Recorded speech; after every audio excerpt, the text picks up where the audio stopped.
우주에서조차 뚜렷이 존재를 확인할 수 있는 거대한 신수가 있습니다. 프리셔스 세계의 창조주 실피드를 제외한 프리셔스 세계 내에서 구현된 가장 거대한 생명체이죠. 세계를 움직이는 거대한 힘 중 하나인 생결구를 머금어 보관하고 그 힘을 끌어다 전 세계에 활용하고 있는 일종의 활력 발전소이기도 합니다. 생명의 유지에 필요한 필수 미네랄과 함께 특유의 맑은 전기를 내뿜는데 이 맑은 전기에는 신수가 지닌 숭고한 이념이 깃들어 있어 그의 영향을 받는 생명들의 자연관, 나아가 인생관을 형성하기도 합니다.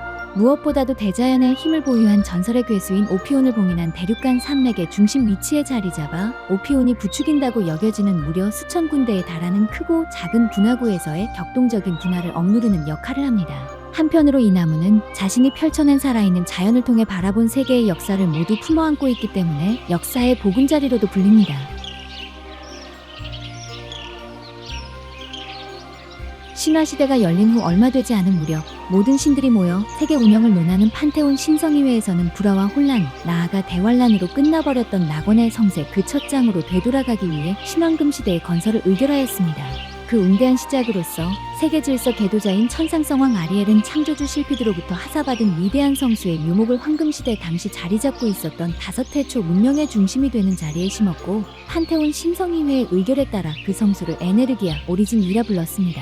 판테온의 드높은 신들에서부터 말단의 에온에 이르기까지 세계의 모든 숨쉬는 존재들은 그 성수의 묘목이 묻힌 곳에 순례하여 자신들의 몸에서 생산된 생명의 기운과 성수를 끼얹었으며 정기적으로 몸과 마음을 다해 축복을 빌었습니다. 신화시대가 열린 후 1000주기 동안의 성수 에네르기아는 여느 나무들처럼 건전한 생장을 도모하였습니다. 그러다가 강력한 질서가 붕괴되자 권신들과 그 산물들이 서로 강력한 흑의 질서가 되기 위해 경쟁과 내분에 몰입하면서 성수는 프리셔스 세계 전역에 자신이 영향을 미칠 수 있는 힘을 은밀히 점차 들이워나갔습니다. 그리고 대략 2000주기가 흘러 신화시대 3100주기 때 성수 에네르기아는 생명의 열매를 대규모로 피워내며 그 열매에서 페어리들이 탄생하도록 하였습니다. 작고 미약하지만 성실한 페어리들은 성수의 눈과 귀로서 세상 만물의 소식을 성수에 전해주며 성수에게 새로운 의식과 판단을 거듭할 수 있도록 해주었습니다. 신화시대 2500주기 때 천상성왕 아리엘은 자신의 경쟁자들을 모조리 물리치고 자신을 비롯해 자신의 성역을 천왕성이라 이르며 으뜸의 권위를 품고서 마침내 세계 질서의 주도자가 되었습니다. 동시대 4500주기대에 이르기까지 이 새로운 강력한 질서는 근 2000주기의 성세를 이어나갔죠. 하지만 2000주기라는 세월은 제 아무리 완벽한 통치를 행하던 천왕성조차 녹슬어 타락하게 해버렸고 그들이 하계와 소통하기 위해 세운 나라인 비프로스트 성국이 도저히 순화가 안 될 만큼 변질되고 타락하면서 하계에서는 수많은 생명들이 걸기하였습니다. 그들의 의지가 마침내 행동의 걸음이 된 것일까요? 성수는 그동안 참아왔던 자신의 힘을 한꺼번에 발산하며 마치 빅뱅처럼 한순간에 만개하였습니다. 자신의 영향을 받는 모든 자연에서 화사한 벚꽃이 피어오르니 신수를 우러러보던 하계의 생명들은 경이로워했고 신수를 경계하던 드높은 신성들은 하얀 두려움이라 이르며 두려워하였습니다. 천왕성의 명령을 받은 수많은 천사와 용들이 이 벚꽃을 모두 흩어날려냈지만 곧 머자나 성수의 가지에서는 황금의 잎새가 자라나기 시작하며 신성한 기운을 가득 발산하였습니다. 비록 아름다운 사계를 누리고 있는 신화시대라지만 활력의 봄이라 불리는 체감 다른 안온한 계절이 온 세상 애온들을 감회에 적게 하였죠.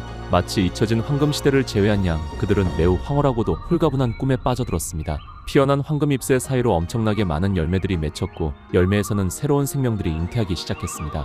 성수의 그러한 요행이 세상에 널리 혁신적인 활기를 불러일으키자 성수로부터 탄생한 애온들은 이미 성수를 자신들의 가장 중심된 기원으로 여기곤 하였습니다. 그러나 그들이 아닌 다른 애온들이 정작 그 위대한 이름으로 고쳐 부르기에는 이미 천왕성으로부터 강하게 학습된 권위와 사상과 의식이 있었죠. 그러나 성수 에네르기아 오리진이 실피드와 천왕성의 권위를 함부로 대행할 무렵에서부터 성수의 자손들이 아닌 다른 애온들은 성수 에네르기아를 아예 창조주 실피드의 합리적인 대행자 또는 그녀의 화신으로 여기며 만물의 군주에 어울리는 으뜸의 기원이라는 거룩한 부름을 점차 받아들이기 시작하였고 이 풍조는 전 세계에 자리 잡아 나갔습니다. 창조주 실피드는 이에 결국 황금의 성수를 신수에 애봉하여 그것만의 독립된 신성계를 허락하였고 이어 자신의 후계를 뜻하는 생명성태수로 임명하여 당대 세계 질서 주도 세력인 천왕성을 뒤집어 놓기도 했습니다.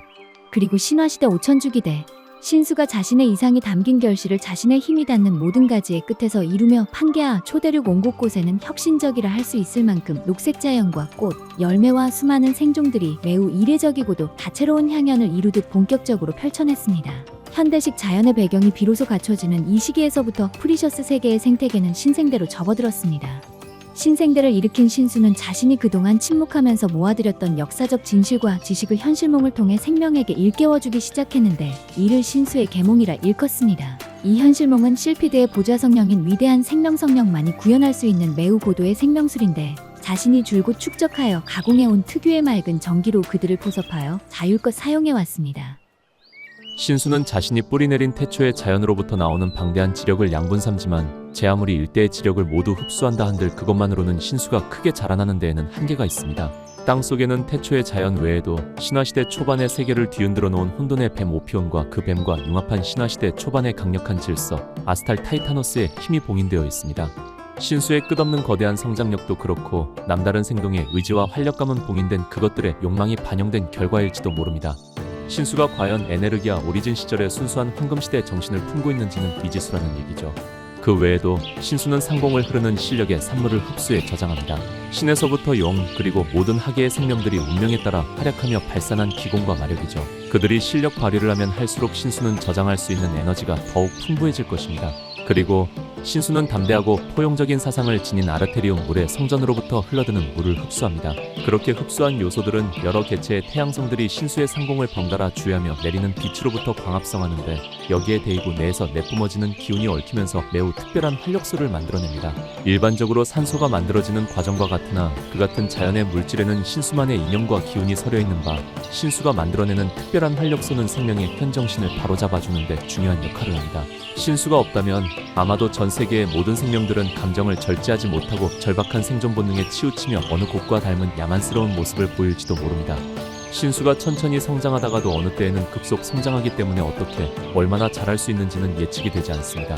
과거의 찬란한 벚꽃과 더불어 황금의 잎새를 만개하게 한 것도 그리고 활력의 봄을 퍼뜨린 것까지 인간이 황홀하리만큼 체감할 수 있을 정도로 한때의 급속도로 이뤄진 일이었습니다. 신화시대 5000주기대 실피드의 조칙으로 성태수 아크 오리진이 더 이상 지저의 양분을 흡수해 성장하지 못하도록 하였고 그걸 비롯해 그 성장을 돕는 주변으로 하여금 아크 오리진의 관리, 유지만 할 수 있도록 함으로써 그 모습은 현재까지 계승되고 있습니다. 실피드의 통제가 없었더라면 은연히 야심을 실현하는 이 나무는 사실상 대륙을 모조리 덮어버릴 수도 있었을 것입니다. 신수의 가지에는 잎새의 하늘이 계절을 가리지 않고 늘 풍성합니다. 나무의 아래에 서 있으면 거대한 신수의 가지와 잎새가 하늘을 통째로 가리는 기분이 들기 때문에 붙은 이름이죠. 이 잎새들은 시간이 흐르며 낙엽이 되지 않고 주기적으로 불어오는 바람에 널리 흩날리는데 중간의 대기 중에서 풍화작용으로 찬란한 가루가 되어 흩어지게 됩니다.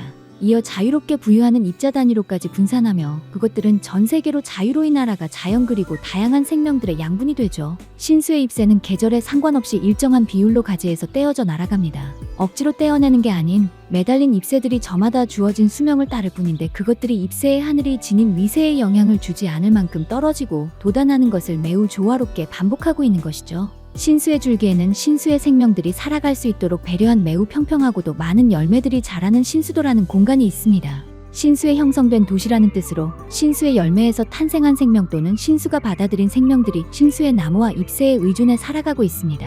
이들은 나무에서 공급되는 물과 온갖 양분으로 수많은 작물들을 길러내며 영구적으로 자급자족할 수 있습니다.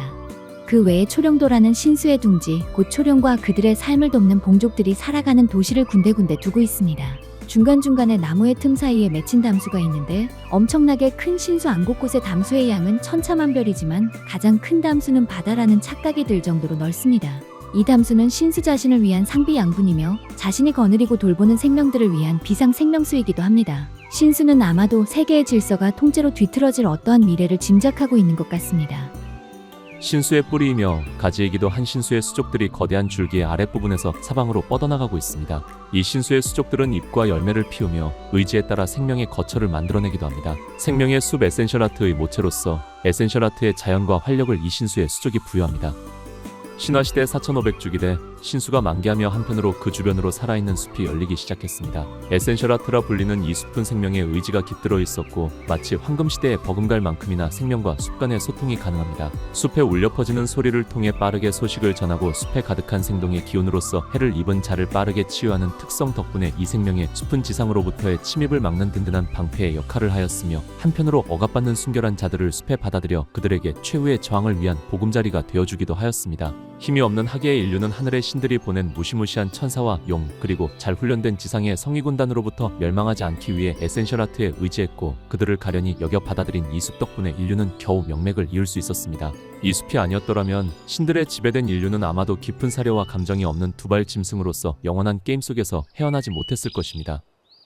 신수의 수족이 생결구를 품고 나아가 털을 잡은 곳에서는 또 다른 거대한 수목들이 자라기 시작했습니다. 신수의 뜻을 대신 수행할 대의수이며 세계수라 이르는 이 나무들은 신수를 중심으로 5방면으로 진출해 오랜 세월 속에서 그 거대한 존재감을 드리웠죠.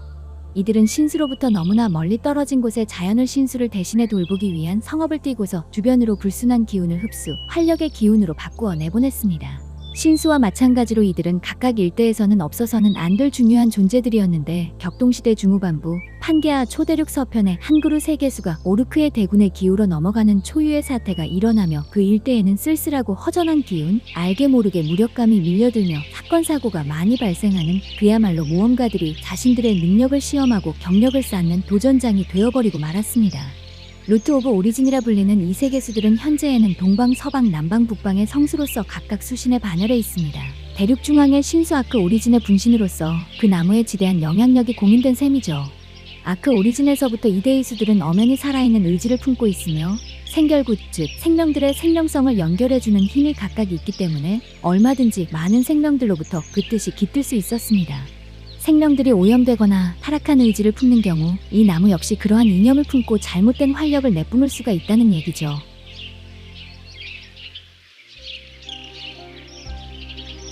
신수 아크 오리진은 세상의 중심에 우뚝 서서 모든 생명과 자연의 삶의 근원이 될 만큼 활력의 양분을 주기 때문에 이 존재는 프리셔스 세계의 주신성의 이미지를 꾸준하게 드렸습니다.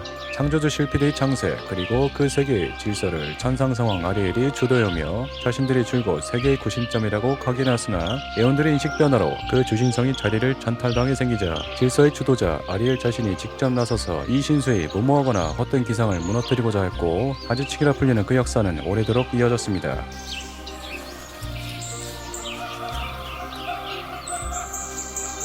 세계의 주인이 새로이 바뀌는 일에는 기대감보다는 두려움이 앞선 일이겠지만, 신수에 대한 에온들의 믿음은 그렇지 않았습니다.